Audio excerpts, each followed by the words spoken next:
We're just going to take a quick short break, Naeema, and we'll be right back.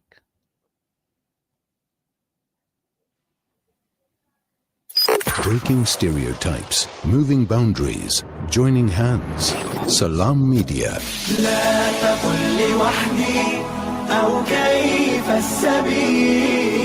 Humanity sets the agenda. Africa. The One Child, One Dream Tour came to South Africa. You saw and interacted. Now, Africa Muslims Agency invites the communities of South Africa and other countries to the opening ceremony of Year 2 at the new Amman School of Excellence in Lebanon on the 4th of October. Watch the event live on Hilal TV, Salam Media, africamuslimsagency.co.za or AMA social media pages. Students from the One Child, One Dream Tour will share their experiences in South Africa with their friends in Lebanon. Witness the impact that your generosity is making. Africa Muslims Agency, empowering, educating, inspiring.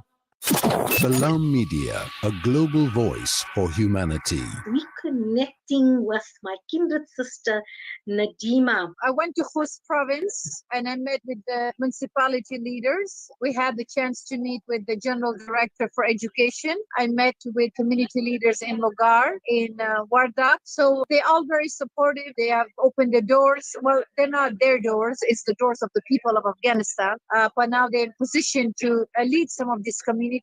And they have a good vision of how the direction of the women will move forward, especially in terms of health and education.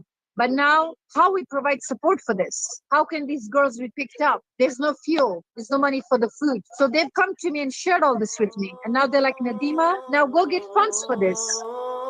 Salam Media, a global voice for humanity.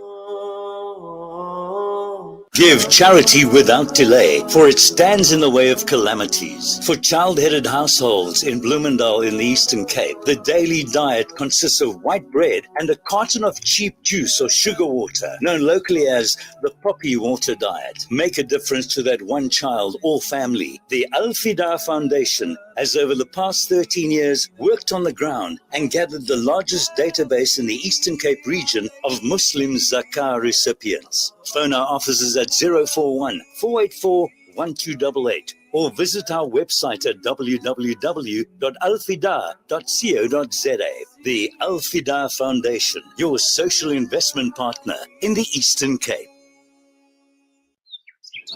When the perfect blend of stylish decor, exquisite halal cuisine, and warm hospitality come together, it could only mean Al Bayt Lodge, your true home away from home. Al Bayt is the ideal heaven for families, business people, and tourists with its 4-star family rooms and other luxurious facilities, conveniently situated close to Port Elizabeth Airport, the beach, and other amenities. Your stay will be truly unforgettable, as you'll be taking home lasting memories of the warm hospitality, the serenity and tranquility that Al Bayt has to offer. For reservations, call 041 583 6415 or visit www.albaytlodge.co.za. Devastating floods in Pakistan have washed away villages, claimed the lives of more than 1,000 people, damaged nearly 1 million homes, and left over 33 million people in desperate need of help. As the catastrophe unfolds, Islamic Relief is on the ground, reaching people with life-saving aid. Our team are working tirelessly to deliver food and shelter. Your support is urgently needed now to help save more lives. Donate now to Islamic Relief. It's a new beginning. It's a new era. Salam Media, humanitarian journalism. 12:18 on this beautiful Wednesday morning, and we're on the line with Naeema Dangor of the Islamic Care Line, speaking to us about caring for elderly family members. It's not always the case that someone who is much elderly is going to be in the same country or the same area or the same town as most of their family members. Some have stable lives in cities away from the elderly. What happens then? Okay, so sometimes what happens is that some of the family members, they actually long distance, their way. Okay, so maybe your kids are married somewhere far away or things like that. So, you can become a long distance caregiver, okay, and you can take on different roles. So what you may do is maybe you can help out financially, do money management for the elderly. You can help at paying their bills. You can get grants from SASA if they qualify in the ease of financial need too. Okay, you can arrange for in-home care, hire professional caregivers or home health or nursing aid. There are so many organizations such as Age in Action, Nature's Hands, which offer nursing and caregiving. You can get needed, durable medical equipment. Sometimes, like in this, now at the moment, for example, an oxygen tank, you never know. So what you can do is maybe put equipment at home that the elderly might need, and that they don't have to go into a clinic for, so they have access to that. You can help with telephonic support. Nowadays with social media, it's so easy to keep in touch and stay in contact with your parents.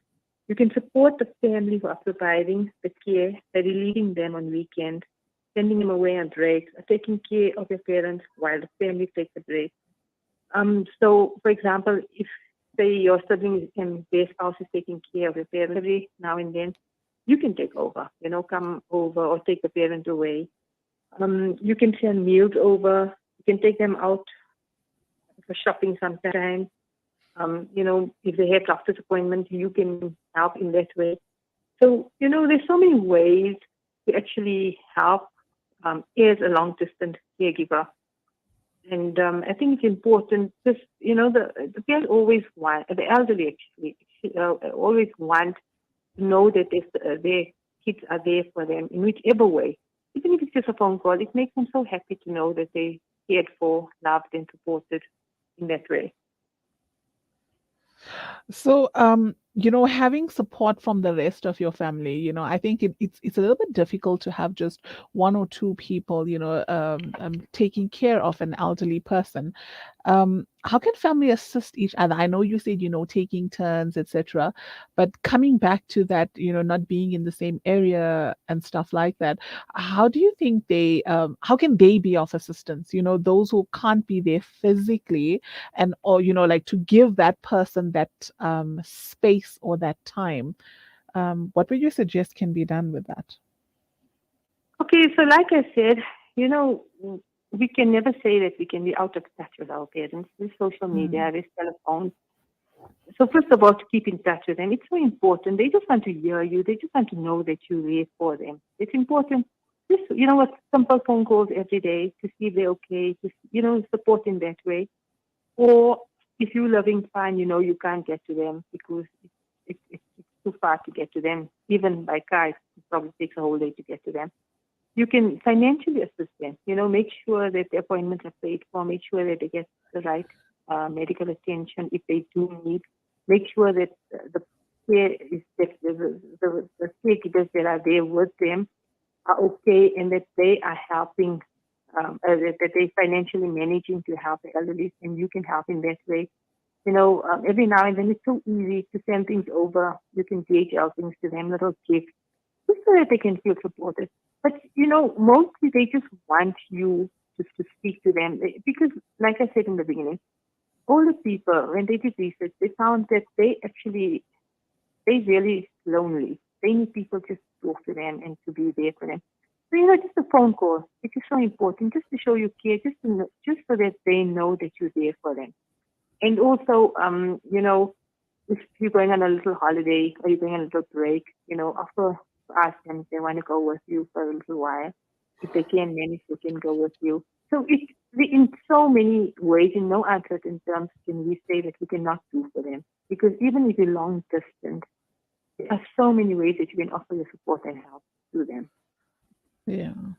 Okay. And, not everyone is able to have, loved ones take care of them, elder people, some of them, they never had any children, or maybe most of their family members, aren't alive anymore. What alternate forms of professional help is available to care for the elderly person? Okay, so first of all, we need to determine what kind of help is needed. Okay, we need to make an honest assessment of what kind of help the loved ones need. So sometimes you may not have kids that can take care of you, but you might have maybe brothers, your own siblings that can offer you a little bit of help in terms of maybe finding good care facilities. Sometimes families do want to take care of you, but sometimes they can't because they also have their own responsibilities. So, I think it's important that you choose a time when you and your loved ones are relaxed and you can discuss this. And you can ask the loved ones their preferences. Would they like to go into a home? Would they like a caregiver? It's good to enlist the help of family members. So when you're all sitting together, especially be reluctant to ask for help. They mustn't give up. Okay, if they can afford it, there are people that are trained caregivers who can be of great assistance to them. So you get primary caregivers. Okay, these caregivers help to ensure that the elderly are taken care of in terms of making sure that the medication is given on time. They get to all. These primary caregivers are trained to give emotional support. They are trained to be there to take care and make sure the correct meals are given. They actually form a bond with the elderly, and they become a shoulder to lean on. They become their listening ear. And for family members, we can help by giving them a call or visit regularly, just so that they know we are there, even though we're not sick or maybe we're not, we related to them in other ways. But just to be around, just to make sure that, we keep that family relationship. Just to be kind to them, asking them for advice, most importantly, they do ask. But, these primary caregivers, they offer so much of help and they offer so much of assistance, and they train to do that. So there's organizations like Age in Action, Nature's Hands, they offer caregiving, they offer help for the elderly. So yeah, I think it's good to look at primary caregivers, or even to look at a home, a good facility where the elderly's needs are met and where they are good, where they're taken care of. Nowadays we have to be so careful. We have to do our research on these elderly facilities because lots of abuse can take place there. So it's important to, look around and do your research before you place them in these facilities. Naeema, it was really, really a pleasure learning about all of these things. It's important, especially, Islamically, to look after our elderly. There's so much great reward that comes with that as well. And I think it's also important for the things they have done for us, while we were growing up. It's important for us to also, pay this forward by also taking care of them when they are older, making sure we are not infringing on their rights as well. Yes, and to take care of them, and most importantly, to take the du'as, because the du'as is what's going to carry us in such a long way into the future for us in dunya and in akhirah. And that's the important thing. And like you said, they took care of us when we are young. We should never neglect them when they are old. Very true. Jazakallah so much for joining us today, Naeema. Jazakallah for having me on. Assalamu alaikum. Walaikum salam wa rahmatullahi wa barakatuh.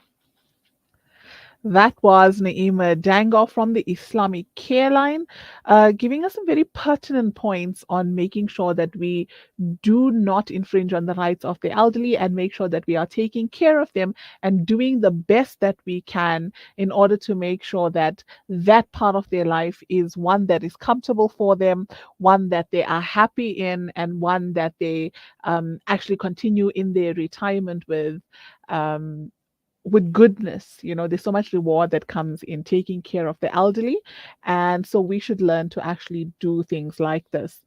So the time is 12:28. And well, it just hit 12:29. So we're just going to take a short ad break.